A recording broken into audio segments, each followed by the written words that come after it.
محترم جناب محمد تنویر الخیری صاحب کے گھر پہ حاضر ہوئے. دور سے یا قریب سے جو بھی تشریف لائے، میں یہ سمجھتا ہوں کہ یہ اللہ کے فضل و کرم سے تشریف لائے. اللہ کا حکم ہوتا ہے تب انسان جو ہے وہ اللہ کا نام بلند کرتا ہے. الحمدللہ آج یہ ہماری تقریباً تیسری محفل ہے، اور کل رات کو پشاور میں محفل تھی. یعنی کل رات جانے میں اور آنے میں سفر بھی رات کو ہی ہوا، وہ بھی محفل ذکر میں ہی جو ہے وہ شامل ہے. بلکہ شکر ادا کرنا چاہیے اللہ کا کہ اس نے اتنی مہربانی فرما دی. آج اس دن میں، اس رات میں، اس وقت میں مجھے بھی اور آپ سب کو دنیا کے کسی دلدل میں، دنیا کے کسی کام میں ہو سکتا ہے کہ بلکہ ہماری زبانوں سے، ہماری آنکھوں سے، ہمارے کانوں سے، ہمارے جسم سے کوئی گناہ ہو جاتا. آنکھوں سے دیکھتے ہیں، کانوں سے جو ہے سنتے ہیں، اور کچھ نہیں. بعض ٹائم ایسے ہوتا ہے کہ حکومت کے خلاف بات کر دیتے ہیں، اس میں ہم گال بھی دے دیتے ہیں، وہ بھی تو گناہ میں آتا ہے. تو جہاں دل نہیں چاہتا جس پارٹی کے، اگر دوسری ہے تو اس کے خلاف بات کر دیں گے.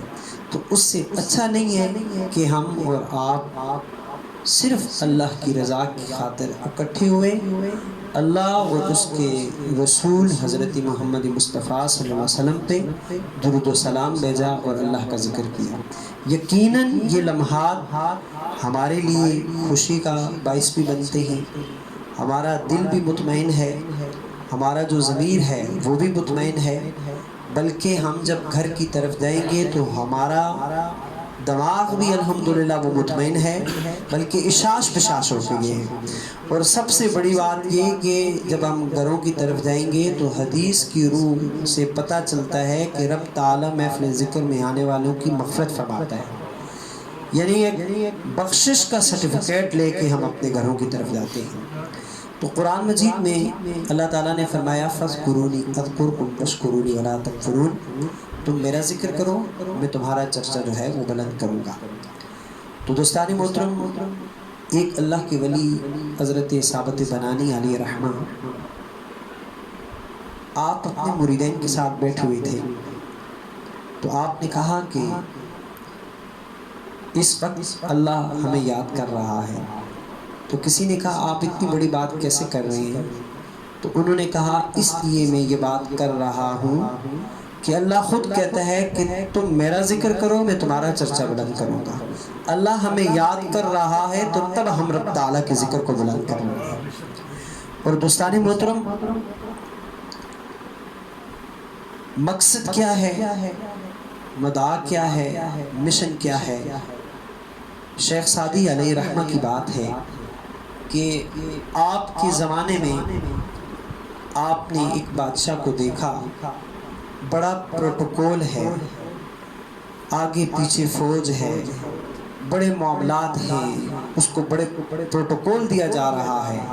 لیکن جب انہوں نے ان کی زبان پہ دیکھا، زبان کی طرف دیکھا، تو زبان سے ذکر الہی جاری ہے. تو حیران بھی ہوئے.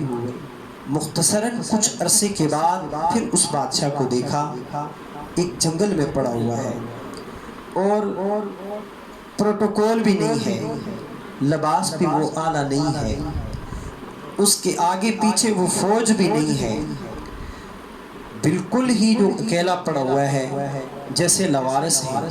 حیران ہو گئے، کل یہی شخص تھا جس کے آگے پیچھے سب کچھ تھا، لیکن ایک چیز تھی کہ اس کی زبان سے ذکر الہی تھا، اور آج کچھ بھی نہیں ہے. لیکن زبان کی طرف غور کیا تو پھر بھی اس کی زبان سے ذکر الہی جاری تھا. اب اور حیران ہوئے یہ کیا ماجرا، یہ تو اب بھی اللہ کا ذکر کر رہا ہے، جو اس کی زبان ہے وہ ذکر الہی سے ایسی ہی طرح ہے جیسی اس ٹائم تھی. مختصراً پوچھا انہوں نے کہ بادشاہ یہ کیا ماجرا ہے، کیا معاملہ ہے؟ تو اس نے کہا کہ پہلے رب کی عطا پہ شکر تھا، شکر گزار تھا، اور اب رب کی رضا پہ راضی ہے۔ دوستان محترم، ہمیں یہ پیغام دیا گیا، اور اس بادشاہ کی بات سن کے شیخ سعدی علیہ رحمہ نے یا ہمارے بزرگوں نے ہمیں یہی پیغام دیا کہ ہر حالت میں جو ہے وہ رب تعالیٰ کے ذکر کو بلند کرو، اور اللہ کی یاد آپ کی جو ہے وہ دامن سے چھوٹنی نہیں چاہیے، چاہے آپ امیر ہو جائیں، چاہے آپ غریب ہو جائیں، چاہے جو بھی معاملات ہو جائیں، حالات ہو جائیں، لیکن ذکر الہی سے اپنے آپ کو جو ہے وہ آپ نے اس کے ساتھ جو ہے وہ تعلق جوڑ کے رکھنا ہے۔ وہی پیغام ہمارے قبلہ سیدی و مرشدی حضرت پیر محمد عبداللہ جان صاحب علیہ رحمہ نے دیا، ساری عمر گزاری، خود بھی اللہ اللہ کیا، بلکہ مخلوق خدا کو بھی اللہ اللہ کرنے والا کیا بلکہ کرانے والے بنا دیا۔ پھر آپ نے اپنی جان، اپنی مال، اپنا وقت، اپنے کاروبار، اپنی جائیداد، آپ کے جو بھی آپ کے پاس تھا وہ سب اللہ کی راہ میں جو ہے وہ ذکر الہی کے لیے خرچ کر دیا۔ پھر آپ نے اپنے صاحبزادہ صاحب حضرت پیر محمد بدر عالم جان صاحب کو بھی وقت کیا، تو آپ کا بھی یہی مشن ہے۔ پھر آپ نے خلفاء کو تیار کیا، گلی گلی، محلے محلے، کوچے کوچے۔ ہو سکتا ہے کہ کوئی G72 میں رہنے والا ہو، 1 میں رہ رہا ہو، تو پھر بھی آستانہ خیریہ شریف نہ حاضری دے سکے تو کوئی بات نہیں ہے، G71 میں بھی بندہ تیار کر دے، G72 میں بھی بندہ تیار کر دے۔ ہو سکتا ہے ساتھ گلی میں رہنے والا بھی آستانہ شریف میں نہ آ سکے تو اس محلے میں ایسا ذاکر تیار ہو جائے جس کی وجہ سے وہ آستانہ شریف والا آنے والا بن جائے، یا نہ بھی آ سکے تو وہ ذکر الہی سے محروم نہ رہ سکے۔ یہ وہ سوچ، یہ وہ پیغام، یہ وہ مشن انہوں نے ہمیں دیا۔ مختصراً ہمارے محترم جو تنویر الخیری صاحب ہیں، اللہ ان کو استقامت عطا فرمائے، ان کا بھی جب سے یہ تعلق ہوا اس حلقے کے ساتھ TNT کالونی میں، بچپن سے یہ ذکر الہی میں لگا، تو یہ ان کے لیے بھی ایک بہت بڑی خوش قسمتی کی بات ہے کہ انہوں نے اپنے اس تعلق کو جو ہے وہ جوڑے رکھا ہے، اور اس تعلق کی برکت سے میں سمجھتا ہوں کہ رب تعالیٰ نے ان کے پر مہربانی بھی فرمائی ہے۔ الحمدللہ اللہ کے فضل و کرم سے نماز بھی پڑھتے ہیں، ذکر الہی بھی کرتے ہیں، والدین کے بھی الحمدللہ میرا یقین ہے، اور انشاءاللہ اگر اس تعلق کو مزید بڑھائیں گے تو انشاءاللہ اپنے والدین کے تابع فرما بردار کیا بلکہ خدمت گزار بن جائیں گے۔ تو یہ سارا فیض، یہ سارا ایک محبت، اخلاص، یہ کہاں سے ملی؟ یہ اس طریقت کے سلسلے سے ملی۔ تو دوستان محترم، یہ جو نسبت ہے، یہ جو تعلق ہے، یہ جو محبت ہے، اس کے ساتھ آپ اپنے آپ کو جوڑ کے رکھیں، اور انشاءاللہ آپ جوڑ کے رکھیں گے تو رب تعالیٰ آپ کے اوپر مہربانی فرمائے گا۔ اور جو ہمارے بزرگان دین ہیں، صوفیاء کرام ہیں، علماء کرام، اولیاء کرام، جنہوں نے اپنے آپ کو، اپنے تن من دھن کو قربان کیا اس ذکر الہی کے لیے، تو یہ کوئی چھوٹی قربانی نہیں ہے، بہت بڑی قربانی ہے۔ اور ہم تو کتنے خوش قسمت ہیں کہ آج ہم اگر اس محفل میں، اس گھر میں آئے ہیں، پنکھا بھی لگا ہوا ہے، لائٹیں بھی ہیں، اور دریاں بھی ہیں، چٹائی بھی ہے، صوفے بھی ہیں، جائے نماز بھی ہے، لنگر بھی ہے، پانی بھی ہے، یعنی ہم نے صرف آ کے اللہ اور اللہ کے حبیب حضرت محمد مصطفیٰ صلی اللہ علیہ وسلم کا ذکر کرنا ہے، اللہ کا ذکر کرنا ہے، اس کے حبیب کا ذکر کرنا ہے۔ یعنی ہم سے کچھ بھی نہیں مانگا جا رہا بلکہ ہمیں دیا جا رہا ہے، تو پھر بھی ہم اس ذکر الہی میں نہ آئیں تو یہ ہمارے لیے سوچنے کا مقام ہے کہ ایسے لوگ بھی ہیں کہ اس وقت کہ ہمیں ذکر الہی میں بلا رہی ہیں، اکٹھا کر رہی ہیں، کس کے لیے؟ اللہ اور اللہ کے حبیب کی یاد کے لیے۔ ہمیں تو بلکہ ان کے اوپر احسان نہیں کرنا چاہیے بلکہ ان کا شکر ادا کرنا چاہیے۔ شکر ہے کہ اس محلے میں تنویر الخیری صاحب ہیں جو رہتے ہیں، جو ہم سب کو ذکر الہی کے لیے اکٹھا کر لیتے ہیں، ذکر کے لیے اکٹھا کر لیتے ہیں۔ ہو سکتا ہے کہ جو اس مجلس میں آ جائے اس کی برکت سے اس کی جو ہے وہ زندگی بدل جائے. تو یہ کتنا بڑا ہے ہمارے اوپر انعام ہے، ہمارے اوپر فضل ہے.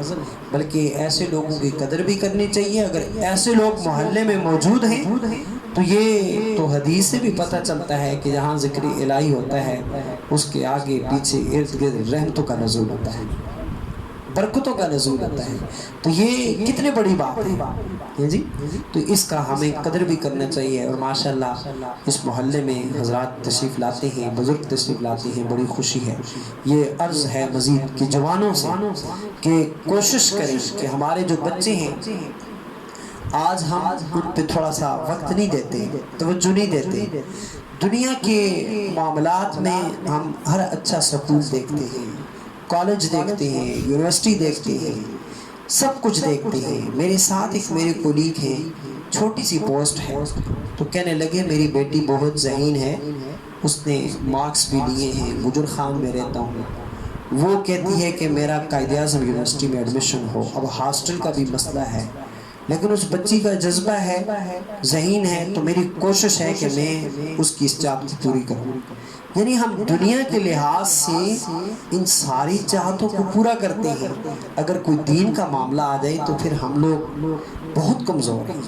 تو اس لیے جو اگر ذکر الہی کر رہے ہیں، ذکر الہی میں لگے ہوئے ہیں، تو ان کے ساتھ بھی تعاون کریں. تو یہی تعاون کی ان کو حوصلہ افزائی کریں. تو آج ہمارے اس معاشرے میں یہ بھی ایک بدقسمتی ہے کہ ہمارا جو سب سے نالائق بچہ ہوتا ہے اس کو ہم مدارس میں داخل کر دیتے ہیں، اور جو ذہین ہوتا ہے اس کو ہم انجینئر کے لیے، اس کو فلاسفر کے لیے، اس کو باقی معاملات کے لیے داخل کر دیتے ہیں. ایسا نہیں ہے کہ ہم اس کے خلاف نہیں ہیں. الحمدللہ ہم بھی چاہتے ہیں کہ ہماری بھی اولاد بنے. ہمارے پیر مرشد نے اپنے صاحبزادہ صاحب کو پڑھایا، اور الحمدللہ وہ آج دین کی کتنی خدمت کر رہے ہیں. اور دیکھ لیں کہ حضرت صاحب عبداللہ جان صاحب اتنے ذہین تھے کہ ان کے والد صاحب نے کہا ان کو آپ نے کہاں پیر صاحب کے پاس چھوڑ دیے، ان کو آپ انجینئر بنائیں، میڈیکل میں بھیجیں، اتنا ذہین بچہ ہے. انہوں نے کہا آپ چھوڑیں، ان کو میں اپنی قبر کے لیے تیار کر رہا ہوں. انجینئر بھی آ کے چلے جاتے ہیں، کوئی پتہ نہیں ہوتا، ڈاکٹر بھی آ کے چلے جاتے ہیں، کوئی پتہ نہیں ہوتا. لیکن حضرت پیر محمد عبداللہ جان صاحب وہ ہیں کہ جن کا نام تا قیامت تک زندہ رہے گا. تو یہ ہے وہ اللہ اللہ کرنے کی برکت. اللہ اللہ کرنے سے اللہ نہ ملے، یہ اللہ والے ہیں جو اللہ سے ملا دیتے ہیں. اور قبر میں حاکم جب پہنچے تو ہنس کے نکیروں نے دیکھا، کیوں نہ فرشتے پیار سے ملتے، نسبتی کچھ ایسی تھی. کسی شاعر نے کہا، غالباً علامہ اقبال صاحب کا شاعری ہے کہ تو نے پی کتابوں سے، ہم نے پی نگاہوں سے، اور نگاہ ولی میں وہ تاثیر دیکھی، بدلتی ہزاروں کی تقدیر دیکھی. یہ سارا کمال جو ہے وہ نگاہ کا ہوتا ہے.